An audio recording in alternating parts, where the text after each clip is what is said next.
So we came in over half term to rehearse our primary school piece. We've had a lot of people missing lately, a lot of people missing rehearsals due to lots of extenuating circumstances, and I've in fact missed a few myself. So we spent this week consolidating all our ideas, rehearsing through what we've got, and teaching everybody the bits that they've missed. So I was part of the people teaching the people who missed the bullying scene which we devised. So for this bullying section, we devised a group of friends sitting in this classroom, and there was 3 of us. I was one of the bullies, and we're just laughing and talking about this girl who posted a picture on social media and it hadn't got very many likes. Then the same girl comes in and she's sat in the table in front of us, and we show as the bullies start kind of giggling, doing smirks. And so then we so then we kind of egg each other on in the way that kids often do. And the middle, Caitlin, who's the bully sitting in the middle, she gets up and asks Connie, who's the victim, whether she can borrow a pencil. And we all kind of snigger, and then she gets a pencil and says, "Oh, I really like your hair." And then she goes and sits down, and we're all kind of sniggering and laughing. And we tried to do it this way, as is like a very subtle way of bullying, kind of subtle teasing. Because out of context, it may not seem much. However, we are making fun of her, and it is making her miserable. So therefore, it's more sinister than it appears. And so we wanted to kind of show that bullying isn't just as obvious as someone going around hitting people or like punching you kind of thing. It can be something a bit more subtle, but it's equally sinister. So we then moved the scene on to later in the day when the bullying escalates, and kind of showing a scene where the bullying kind of gets worse. So we're all sat in a semicircle, and Connie is on the end. So we have Connie on her phone, and we're all just chatting. Then me and Imogen, who are closest to Connie, notice she's on her phone, texting, and I lean over and take it from her and say, "Oh, she's texting Martin." So then the others sort of join in, and we pass the phone along, and Caitlin tries to text on the phone, saying, "Oh, I love you, Martin," in a kind of typical Year 7 kind of behaviour, making like childish remarks. You again pass it on, and then Charlotte takes it, and she starts laughing, saying, "Oh, I had this phone," and we're all like, "What?" Back into like 2 years ago. And this is kind of another joke saying how often people get made fun of for having like older models of things and feel pressured to need to have like the newest stuff.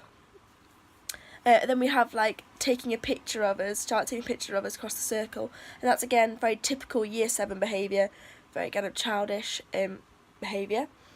So then Connie tries to get her phone back, and this is when the bullying kind of even escalates even more, because we start throwing the phone between us, trying to keep it away from her, laughing and saying, "Oh, she's coming, quick, throw it, quick, throw it," and kind of this banterous, having this group kind of atmosphere, getting more boisterous and more louder, until it hits a point where the phone is thrown and falls, and the person misses, it falls and smashes, and there's like a frozen moment where we freeze for a beat and kind of let the shock sink in, and then we all kind of burst into, "Oh, it was just a joke, it was an accident, we didn't mean to, it was just a joke."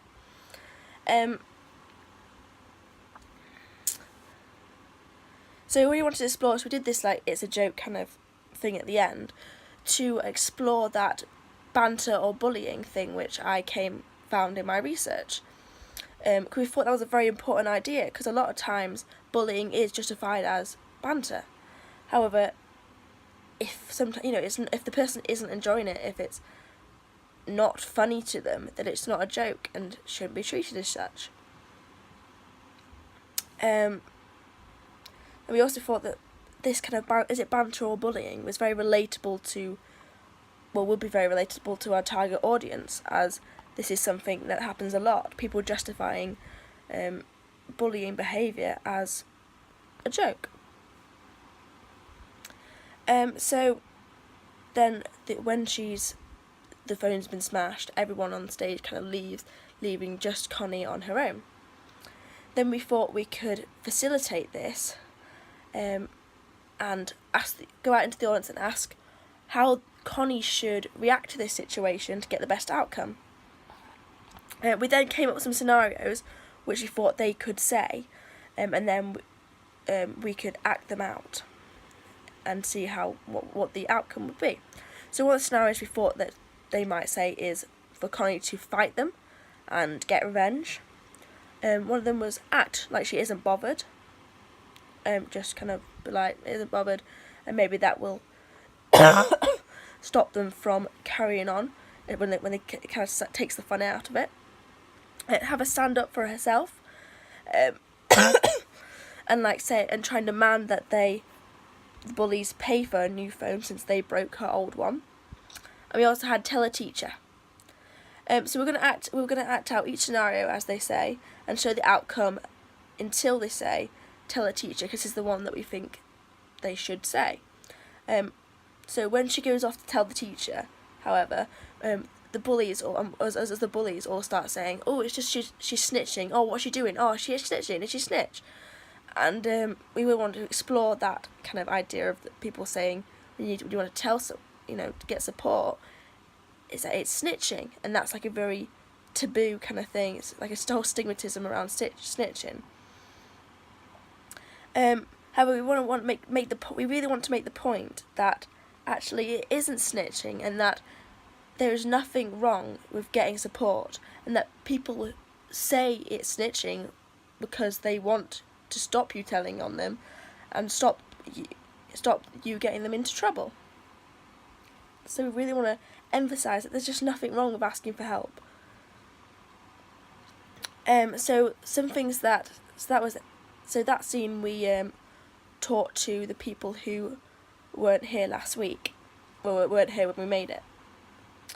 So we then something that was introduced to me this week, which I missed, was that each chapter narrator didn't just give kind of like an opening to each chapter, but instead they told their personal stories, which I knew, but they had like a mini me acting out their stories. So in the scene which we created before, when Megan was the narrator, she would have a mini me who acted out Megan's stories. So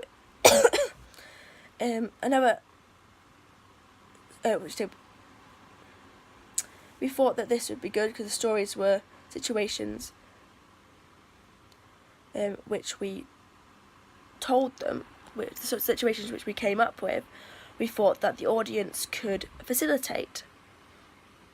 And having a mini me, so just going back to that, having a mini me, we thought would make the story seem more personal, seem more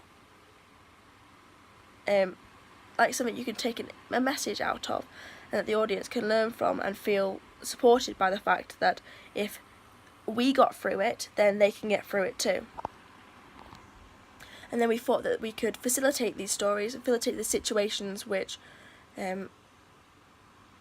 we experience with the audience, and try and maybe do a bit of forum theatre, get them to control the situation to get the best outcome, so that they can find good ways to handle situations like this, which they will probably encounter, and also so they can feel more confident that they can deal with these situations, and that they don't need as much help as they thought, because they know how to handle these situations. So another scene which again introduced me was a scene where Alexis, in the friendship chapter, where Alexis talks to her nan. So we had Big Alexis introduce the chapter, which is and introduce her worry of not being on the first day not being able to make friends. We then thought like she needed to, get someone talk to someone so she didn't feel so isolated and get support and maybe some advice. So we thought maybe she would talk to her nan. So we have Charlotte coming in as mini Alexis into a scene. I'm seeing her nan, and a nan asking how her first day went. And instead of saying her first day went really badly and her first day she didn't make any friends, little Charlotte playing little Alexis says everything was fine and everything was normal. Then we have a bit of banter between big Alexis and little Alexis when big Alexis is saying, "Oh no, you need to tell your nan," and she's like, "Oh no, I'm not going to do that." And we do a little bit of banter between them, which kind of creates a humorous moment, which is, it creates a lighter tone for our target audience, who, it's just a bit more fun for them. So then we have her friend, Charlotte's friend, little Alexis's friend, Destiny coming in and telling her Alexis about her day and how many friends she made and how they were all going to meet on Saturday. And Destiny asked little Alexis whether she's made any friends.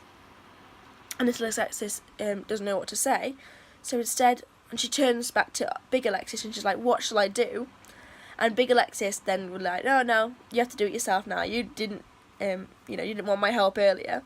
You have to try and do it yourself." And this kind of, again, creates a bit of a humorous moment and just a bit more fun for the younger target audience.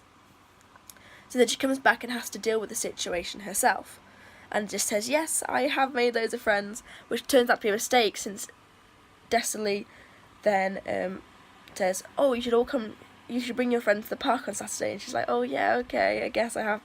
And little Alexis is like, "Okay, I guess I have to, yeah." And that again, she gets her foot stuck in it because of course she can't bring her friends to the park on Saturday because she hasn't made any. And that kind of, because we want that kind of situation shows how things can just escalate and how lies can spiral until the fact where you can feel like you've become kind of overwhelmed and you feel even more isolated because then at that point you feel like you've gone too far and you can't then talk to people about how you're really feeling. And we really want to emphasise the fact how communicating your feelings can help you and help make you feel less isolated and less alone. So then we have, after the situation, little Alexis realising that she needs to talk to somebody, and she probably should have talked to her nan, and that big Alexis was right at the start. So she then goes on to a scene where little Alexis talks to her nan about what's been going on and how she hasn't made any friends. And then we show that nan doesn't give the best advice, but now little Alexis feels supported and she feels like less alone and more encouraged to try and make new friends. So I really wanted to show that actually it doesn't matter. And the advice we gave at the end of that set of section again as well is that it doesn't matter if you don't make friends on the first day, because you have plenty of time and there's bound to be someone who you connect with. In such a big environment, there's just bound to be someone you connect with and you relate with. So that was, for the rest of the rehearsal, we kind of just practiced all we had all the way through and made sure everything was running smoothly, and just kept and added people into the scenes that they weren't involved in yet. So, great.